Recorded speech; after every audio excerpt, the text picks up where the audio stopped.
یہ کروں گا انشاءاللہ بیان والد محترم بات فرمائیں گے۔ میں بس اتنا بتانا چاہتا ہوں آپ کو کہ ہم اہل سنت والجماعت صرف 3 پروگرام کرتے ہیں، صرف 3 محفلیں منعقد کرتے ہیں۔ یا تو ہم میلاد النبی صلی اللہ علیہ وسلم یا شہید اعظم امام حسین رضی اللہ تعالیٰ عنہ کی شہادت جیسا کہ آئے اور یا اولیاء کرام کے آغاز اس میں۔ تو ہم اہل سنت والجماعت کے پروگرام صرف 3 ہیں، میلاد، شہادت، تو کوئی آپ سے پوچھ سکتا ہے، سوال کر سکتا ہے کہ آخر آپ اہل سنت والجماعت صرف 3 ہی پروگرام کیوں کرتے ہیں، صرف 3 ہی محفلیں کیوں منعقد کرتے ہیں؟ تو آپ جواب دیں گے کہ دین ہمیں بہت پیارا ہے، دین ہمیں بہت عزیز ہے، دین ہمیں جان سے زیادہ پیارا ہے۔ اگر دین ہمارے پاس نہ ہوتا تو ہمیں اللہ کی معرفت نہ، اگر دین ہمارے پاس نہ ہوتا تو ہمیں نماز پڑھنے کا طریقہ معلوم نہ ہوتا، اگر دین ہمارے پاس نہ ہوتا تو ہمیں حج کے ارکانات معلوم نہ ہوتے، زکوٰۃ کیسے دینی ہے، والدین کے کیا حقوق ہیں، اولاد کے کیا حقوق ہیں، شوہر کے کیا حقوق ہیں، بیوی کے کیا حقوق ہیں، پڑوسیوں کے کیا حقوق ہیں، یہ سب ہمیں معلوم نہ ہوتے تو یہ نعمتیں، یہ بہاریں ملی تو کیسے ملی؟ دین آنے کے بعد ہی تو دین آنے کے بعد ہی تو ملی۔ مگر سوچئے مومنوں کی دین ہمارے پاس آیا تو کیسے آیا؟ سب کچھ ہمیں دین آنے کے بعد ملا،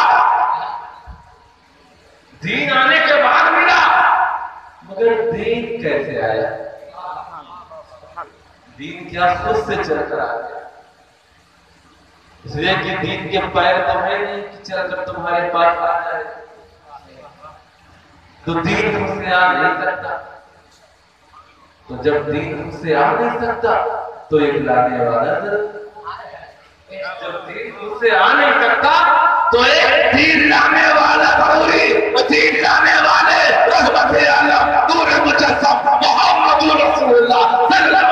بے شک نعرہ تکبیر، نعرہ رسالت، عظمت مصطفیٰ، اختیار مصطفیٰ، علم غیب مصطفیٰ، وہ ہمارے پاس دین لے کر آئے تو ہمیں اللہ کی معرفت ہو گئی، وہ ہمارے پاس دین لے کر آئے تو ہمیں نماز پڑھنے کا طریقہ معلوم ہو گیا، وہ ہمارے پاس دین لے کر آئے تو ہمیں روزہ رکھنے کا طریقہ معلوم ہو گیا، ہمیں حج کے ارکانات معلوم ہو گئے، زکوٰۃ کیسے دینی ہے معلوم ہو، سارے نیک اعمال ہمارے دامن میں آ گئے۔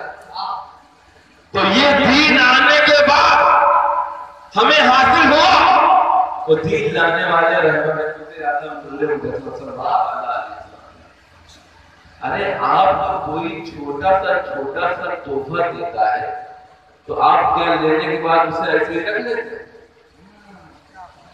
معمولی سے معمولی میرا کوئی تحفہ دے تو آپ تحفہ دینے والے کا شکریہ ادا کرتے ہیں، وہ تو ہر تحفے کا شکریہ ہے۔ اور سوچئے دین سے بڑا کوئی تحفہ ہے؟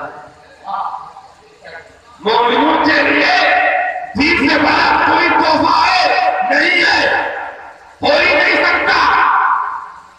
تو چھوٹے سے چھوٹے تحفے کا شکریہ ادا کرتے ہو، مگر دین جیسے عظیم تحفے کا کوئی شکریہ نہیں۔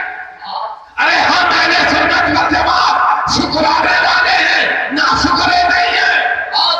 ہم اہل سنت والجماعت شکرانے والے ہیں، ناشکرے نہیں ہیں، تو ہم اہل سنت والجماعت شکرانے کے طور پر دین لانے والے کی میلاد بے شک زندہ باد، زندہ باد، سبحان اللہ، سبحان اللہ، بہت اچھا سرکار، بہت اچھا۔ شکرانے کے دین جیسے عظیم تحفے کے ملنے کے شکرانے، دین لانے والے کی میلاد، سبحان اللہ، سبحان اللہ، دین لانے والے کی دین آ گیا 1400 سال پہلے دین اس وقت دین کی ضرورت تھی، انسان حیوان ہو گیا تھا، گمراہیوں کے اندھیرے ہو گیا تھا، دین کی ضرورت پیش آئی، تو حضور صلی اللہ تعالیٰ علیہ وسلم دین لے کر ہمارے پاس دین لے کر آ گئے، مگر دین جیسا ہی دنیا میں آیا کچھ لوگ ایسے پیدا ہو گئے جنہوں نے دین کو مٹانا چاہا، جنہوں نے دین کو ختم کرنا چاہا، دین کو برباد کرنا چاہا، اس لیے کہ جیسے دین خود سے آ نہیں سکتا ویسے ہی دین خود کو بچا نہیں سکتا، دین خود کو بچا نہیں سکتا، تو جیسے ایک دین لانے والا ضروری ویسے ہی ایک دین بچانے والا ضروری، وہ دین بچانے والے شہید اعظم انہوں نے حسین بے شک نعرے تکبیر، نعرے رسالت، عظمت شہید اعظم، عظمت امام حسین، تاجدار کربلا کانفرنس، تاجدار کربلا کانفرنس، حضرت علامہ سید احمد جمال اشرف میاں صاحب کا نعرے تکبیر، نعرے رسالت، زندہ باد۔ تو حضور صلی اللہ تعالیٰ علیہ وسلم دین لانے والے ہیں، اور شہید اعظم دین کو بچاتا ہے۔ بے شک بہت سی بات۔ حضور صلی اللہ تعالیٰ علیہ وسلم دین لانے والے ہیں اور شہید اعظم دین بچانے والے۔ سبحان اللہ، سبحان اللہ۔ ابھی بھی بات ختم نہیں ہوئی، ابھی بھی بات ختم نہیں ہوئی، دین آ گیا، دین آ گیا اور کربلا میں دین کو بچا دیا گیا، کربلا میں دین کو بچا دیا گیا۔ اب سوچو دین اس وقت تھا، مکہ شریف میں تھا، مدینہ شریف میں تھا، تب تو اتنا کوئی آج سے آج فلائٹ سے لوگ پہنچ جاتے ہیں 2 گھنٹے میں، سعودی عرب 3 گھنٹے، اس وقت تو مہینوں کا سفر تھا، سوچ بھی نہیں سکتا کہ کوئی وہاں پہنچ جائے۔ 14 سال اس وقت کی بات کر رہا ہوں، 1400 سال پہلے کی بات کر رہا ہوں، تو اس وقت دین تھا کہاں؟ مکہ شریف، مدینہ شریف میں تھا، کربلا میں دین کو بچایا گیا، کربلا میں دین کو بچایا گیا۔ اب پاکستان کی جائے، پاکستان کی جائے، بنگلہ دیش کی جائے، افریقہ کی جائے، یوروپ کی جائے، امریکہ کی جائے، ملیشیا کی جائے، انڈونیشیا کی جائے، آسٹریلیا کی جائے، تو کیسے جائے؟ اس لیے کہ جیسے دین خود سے آ نہیں سکتا، خود کو بچا نہیں سکتا، ویسے دین خود سے پھیل نہیں سکتا، تو جیسے ایک دین لانے والا ہوئی، ایک دین بچانے والا ہوئی، ویسے ایک دین پھیلانے والا ہوئی، وہ دین پھیلانے والے